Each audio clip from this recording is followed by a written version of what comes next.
Donc on vient de calculer le moment d'ordre 1 et 2 et la variance, aussi l'écart-type pour une variable aléatoire, par exemple, continue.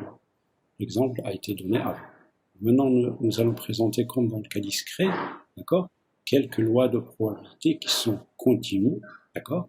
Voilà, on commence par ce qu'on appelle la loi uniforme sur AB.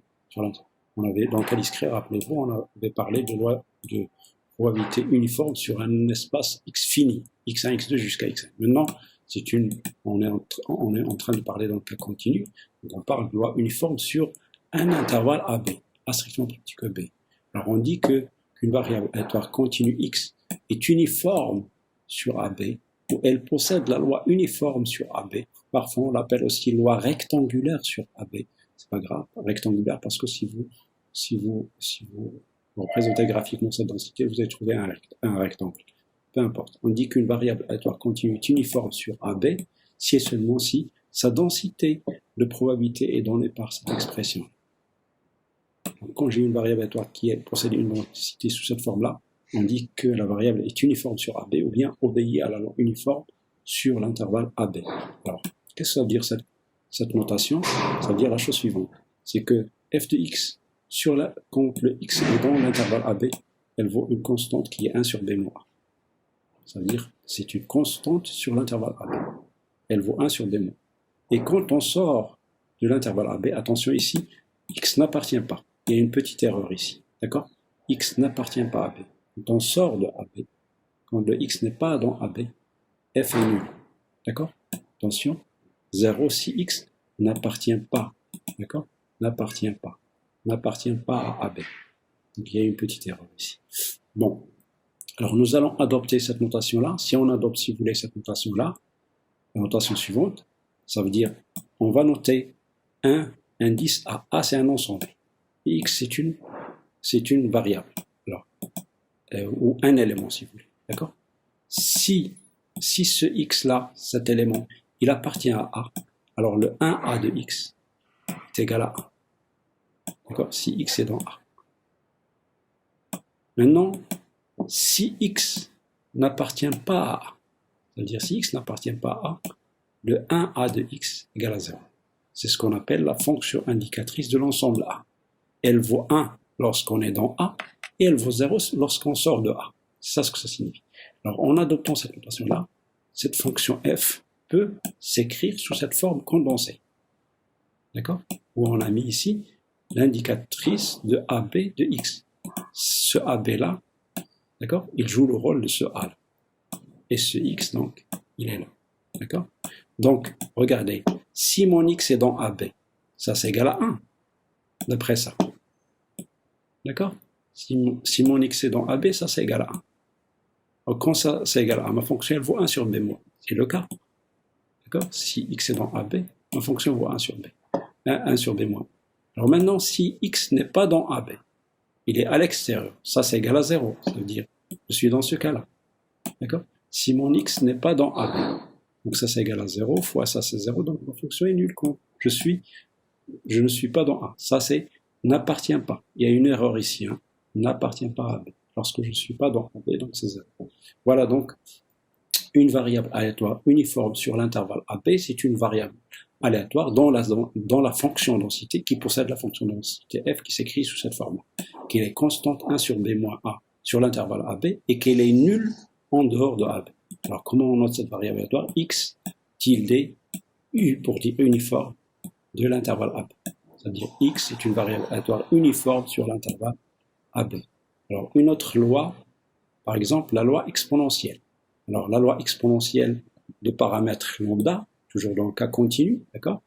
On dit qu'une variable aléatoire x obéit à une loi exponentielle de paramètre. Lambda, ce qui est seulement, c'est quoi? Ça fait toujours sa fonction de répartition. Il suffit de donner sa fonction de répartition. Donc il faut que ça, on dit que x est une variable exponentielle ou bien suit une loi exponentielle de paramètre lambda si sa densité s'écrit sous la forme f de x égale lambda fois l'exponentielle de moins lambda x et tout ça fois l'indicateur ou la fonction indicatrice de l'ensemble 0 plus l'infini. Ça veut dire que si x est dans 0 plus l'infini, ça c'est égal à 1 et donc ma fonction elle vaut ça. Ça veut dire si x est dans 0 plus l'infini, ma fonction elle vaut ça. Si x n'est pas dans 0 plus l'infini, ma fonction est nulle. D'accord? Elle est donc nulle en dehors de 0 plus infini. Et sur 0 plus infini, elle vaut ça. D'accord? Voilà donc la densité d'une variable aléatoire qui est exponentielle du paramètre lambda, ou bien qui suit la loi exponentielle du paramètre lambda. Comment on note ça? X tilde expo de lambda, pour dire que X est une variable aléatoire qui obéit à la loi exponentielle du paramètre lambda. Ça veut dire que c'est une variable aléatoire continue dont la densité est donnée par cette fonction. D'accord? Alors, maintenant, dans une autre loi aussi qu'on peut définir, c'est ce qu'on appelle la loi de Cauchy de paramètres, la loi de Cauchy de paramètres x0 et a. Elle possède deux paramètres.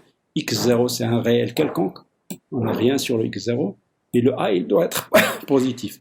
On dit qu'une variable aléatoire continue x est de Cauchy de paramètres x0 et a, ou bien obéit à la loi de Cauchy de paramètres x0 et a est toujours positif. Si et seulement si quoi? Si sa densité, sa fonction de densité f, elle est donnée par cette expression.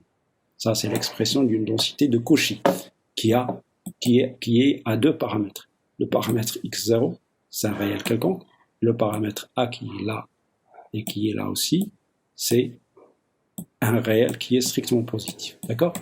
Donc, ça, toutes les densités qu'on vient de donner ici, vous pouvez vérifier qu'ils sont des densités, ils sont positives, et si vous intégrez l'intégrale totale sur R tout entier, vous allez trouver 1. Donc, ce sont des densités de probabilité. Donc, x0, c'est le x0 là, c'est un paramètre, ce qu'on appelle un paramètre de position, d'accord? C'est lui qui permet de décaler la courbe. Donc, si vous choisissez x0 égale à 0, donc la courbe sera centrée autour de 0. Si vous choisissez 3, donc la courbe sera centrée autour de 3, et ainsi de suite. Si vous choisissez x0 égale moins 7, donc la courbe sera centrée autour de moins 7.